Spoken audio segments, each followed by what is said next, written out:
Hello everybody, Ben Woodruff here with another falconry video. Today's video I want to talk about our responsibility to falconry as falconers and being conscientious of how our actions reflect on the sport, which might not seem exciting. It's actually very important. Before we jump into this video though, if you haven't already, if you could please hit subscribe. It really does help me to keep this channel up and going. Now, I do have to give props. This is a subject that is definitely something that how I conduct myself in falconry. I put myself through the lens of this topic. But props down in the comments to Jason Gustafson, who specifically suggested that I do a video on this subject. So Jason, thank you for the suggestion, and glad to be making this video. So this subject, now falconry, again, we're a worldwide community now. Digital age, you know, we're not just stuck with book reading alone or the mentorship of a sponsor. The community is large, and so our ideas are changing and shifting, and we're talking. But still, you know, you might live in a country where there's a long, rich history with falconry. That might be a noble tradition that involves very specific clothing and equipment and times of year. And you might be in a place like me in the United States where we have no long-term history and it's extremely regulated, have all kinds of licenses and hoops you have to jump through. Or you might be somewhere in between where there are some laws but they're minimal, and there's some history but it's, you know, in some countries falconry is vilified. In some histories it is the very personification of your country. It's like, yes, this is us being us, and our country is practicing falconry in our traditional way. So I understand there's all this range. But here's the thing, it doesn't matter where you are. Even if you're in a country where there's a lot of falconers, falconers are extremely few in number compared to other activities of the world, other sports of the world, just the numbers of humans on the earth compared to the numbers of practicing falconers. We're a drop in the bucket. We're hardly a consideration. And because of that, you need to be conscientious of how you act and conduct yourself and the perception of the sport of falconry when you're out in public. Now, the biggest consideration, of course, is the birds themselves. That's not what this video is about. Yes, you know, what bird are you getting? How are you flying it? I'm not talking about the bird aspect. I'm talking about the human-to-human aspect. Because we're such a small group, you alone can have a huge impact for bad or good on the sport in your country and even in the world. Because again, digital age, if you show something unfavorable or something that can be taken out of context unfavorably, then on a video, you could have problems. Now, I've written a book on the subject of falconry, and I've done a lot of editorial pieces and stuff, but I waited for years to ever do a video because of this principle. I thought, well, I could share educational videos, but it's very easy for a person who doesn't understand falconry but hates it because they hate falconry alone, or they're part of a group that doesn't like falconry, to take a video clip of yours out of context and make it look bad. So because of that, I've always been overly cautious, and what I try to show in my videos, I try to be very overly cautious with that in mind. But beyond that, just how you conduct yourself. Let me give you a prime example. Most people, most countries in the world, the keeping of dogs is fairly normal. And because of that, most people have grown up seeing how dogs behave. You're walking them on a leash. Now, you might have a collar on or a harness, but walking a dog on a leash, fairly normal. Nobody's like, oh no, that dog, it's tied up, it's on a leash, oh, it wants to get away. Nobody does that. We're just like, hey, they're taking their dog on a walk. If something excites the dog, you know, somebody runs past, a car drives past, a ball bounces by, and the dog jumps up to the end of the leash, nobody's like, oh, the poor dog, oh, he's restrained, he wants to be free, he's trying to get away. It's like, no, we understand, they're going, and he momentarily was like, squirrel, and got excited. We understand that because we're used to dogs. Because everybody's seen dogs being handled. It's normal. We understand the basic husbandry. You don't even have to be taught it. You've just been around it. Not so with birds of prey. So you need to proactively be conscientious that bird behaviors, bird equipment, bird transport, whether it's a box or a perch, a hood, any of those things are very unfamiliar to almost all people, and in some cases are alarming. So, for example, if you're holding a bird on a leash, we have them tied to the legs. You don't do that if you have a pet dog, a pet cat, a pet tiger, a pet horse. You don't have jesses on the legs of a dog. And so that seems very foreign. Now, obviously, it would be ridiculous to have a leash around the neck of a bird. We as falconers understand the equipment in falconry has been honed in for thousands of years. It works. It works well. That's why we do it. But if you're not familiar with that, you're like, why are its legs tied down? And if your bird is sitting there and jumps and baits, well, that's no different than a dog getting agitated and being like, "Whoa, I'm gonna ho," and then calm down, right?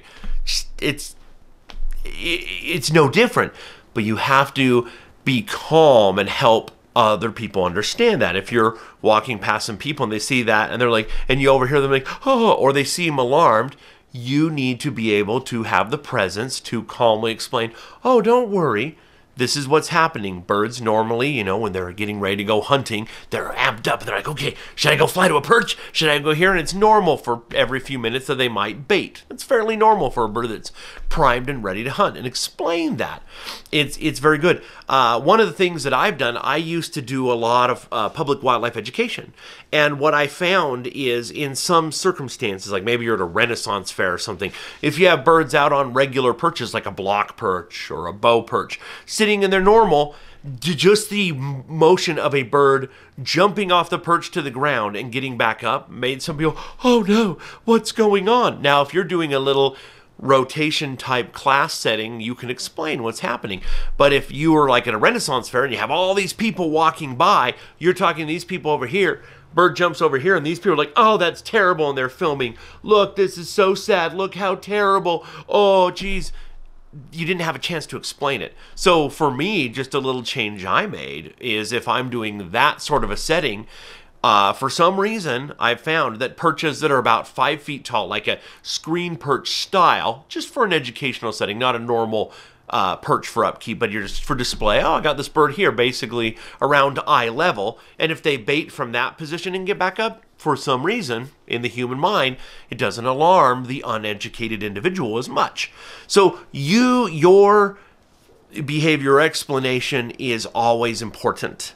The verbiage you use. Now, there's all kinds of attitudes towards hunting. If you go through my videos, I've got videos about respecting the quarry. It's real easy for some people when you're all excited to go hunting. There's a big difference between saying, if you're like, here's an example. I've heard some people say like, "We're gonna go kill some bunnies. We're gonna go kill some bunnies." Now, well, you are taking a trained hawk or eagle and you are pursuing jackrabbits or cottontail rabbits, and they are hopefully going to catch and be able to kill and dispatch and eat a rabbit. That's true. But for some people, the image of you like, "Yeah, we're gonna go kill a bunny with this hawk," it makes it easy for them to vilify falconry. So that's a very different than explaining to somebody, "What are you doing?" "Oh, well, we're taking this hawk out. You know how wild hawks go hunt every day, catch prey? Well, we've built a relationship of trust with them, and we're taking this hawk out, and we're going to let it do what it does in the wild. We're going to let it fly free, and both predator and prey will do the dance of death and life, circle of life, and maybe the rabbits will win, maybe the hawk will catch, and we'll let it eat that food. But we're just letting it have a totally natural experience between predator and prey," which is what one of my mentors, Steve Shingren, always says. Hey, it's a totally natural experience between predator and prey when we let a hawk go fly and do what a wild hawk does. To a non-falconer that doesn't know falconry, that sounds and is more of a respectful verbiage to use when interacting with the public than, "We're gonna go kill some bunnies, come on, rah, rah, rah." Just a different attitude. Now, I'm not trying to rip on people who say things. You say things however you want, but I am just pointing out that it is very easy for one falconer phrasing things poorly or displaying things poorly to impact laws in your region, to impact the general view of falconry. Now, part of the reason why this is the phenomenon that it is, as opposed to with other animals, again, I don't see people protesting like, "Oh, it's terrible that you walk your dog." We're like, "Oh, they're walking their dog. Good, their friend." You don't see that. Part of the reason why it is with birds, part of it is from ancient times. We've worshipped birds of prey as gods, as guardian spirits, as messengers of the gods, deliverers of prayers. All over the world, we've had respect. We put them on even today, you'll put them on top of flagpoles. You'll put them on crests, royal crests, national crests to say, hey, it adds. So we understand there's something kind of in the realm of being sacred. And that sacredity and respect is up there. Now, in the modern world, too, with the love and emphasis on the natural world, where increasingly you have people appreciating wilderness, wild spaces, wildlife, both of those things, both spiritual, symbolic, but also over here, appreciating them as the spirit of the wild. So you have, this untouchable thing, and it's sitting on somebody's fist. You see, there's some guy getting a hawk out of his truck. But no, that's a bird that should be on a flagpole or should be flying over a movie set going, and screaming, not on somebody's fist. Oh, I don't like how that makes me feel. And so knowing that can be the unintentional, unsolicited emotional response of a human who hasn't had that sort of falconry interaction, you are their only interaction. And how you act, how you talk to people can make all the difference in the world. So I understand that whether you're in a falconer in a country like mine where there's tons of laws or in a country where there are no laws, I understand you're an individual. Your life is your life. The bird or birds you work with, that's your experience. I get it. You have your freedom to do your thing. So this isn't a matter of law, but it's a matter of good form, of being wise about it. And that is, you may not legally have a mandate to kind of be respectful back on how you portray falconry, but if you have any wisdom at all, understand that principle, that you are the representation of all of falconry, ancient and modern, just you. Falconry, we're not usually running around in the city. And so if somebody does encounter falconry, it's just you. You might be a brand new falconer. This might be your first hawk. It might be your first free flight. But as far as they know, you are all of falconry. So please, for your sake and for all of our sakes, and for the bird's sake, and for the legal system's sake, please conduct yourself with respect. Treat your birds with respect. Now, you should treat your birds with respect anyways, but I'm saying also for the sake of falconry, treat them respectfully. In a situation where you are frustrated, either from something what your bird is doing or a mistake you made, calm down, breathe, have presence of mind, and even if nobody's looking, but especially if there's any sort of public involved, be sure to explain, or as we say in the National Park Service, when you're an interpreter, interpret for the public what it is they're viewing. They just see something happen with falconry. Don't, if you put on a hood in front of the public, even if they're not going, if you're putting a hood on, that's unfamiliar. You don't hood a dog. People aren't used to it. So explain, now what I'm about to do here, maybe, stroke the breast with a hood, is I'm going to hood this bird. By covering the eyes, I am reducing the visual input and calming the bird down almost to a state of sleep.